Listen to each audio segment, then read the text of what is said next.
તો મિત્રો ડિસેમ્બર મહિનામાં સૌથી વધારે કઈ કાર વેચાયેલી છે તો એની માહિતી આજ વિડીયોમાં આપણે લેશી। તો મિત્રો અત્યારે ઘણી બધી કાર ટ્રેન્ડિંગમાં છે, પણ સૌથી વધારે કાર વેચાણી છે અર્ટિકા મારુતિ કંપનીની, જેના 16,056 યુનિટ વેચાણા છે। અને મહિન્દ્રા સ્કોર્પિયોની વાત કરીએ તો 12,195 વેચાણી છે ગાડી।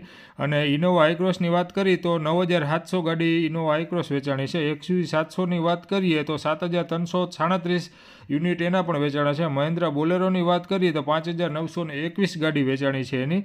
અને કિયા કેરેન્સની વાત કરીએ તો 2,626 યુનિટ એના વેચાણા છે। અને 2,206 છે જે ફોર્ચ્યુનર વેચાણી છે। અને મિત્રો ટાટા સફારીની વાત કરીએ તો 1,365 ગાડી વેચાણી છે, જે બહુ ઓછી કહેવાય। અને મિત્રો અત્યારે નંબર 1 ઉપર ડિસેમ્બર મહિનામાં અર્ટિકા મારુતિની અર્ટિકા ગાડી છે એ સૌથી વધારે વેચનાર ગાડી બની ગઈ છે। તો નંબર 1 ઉપર અર્ટિકા ગાડી વેચાણી છે। આવા નવા ગુજરાતીમાં વિડીયો જોવા માટે અમારી આ ચેનલને લાઇક કરો, શેર કરો, સબસ્ક્રાઈબ કરો।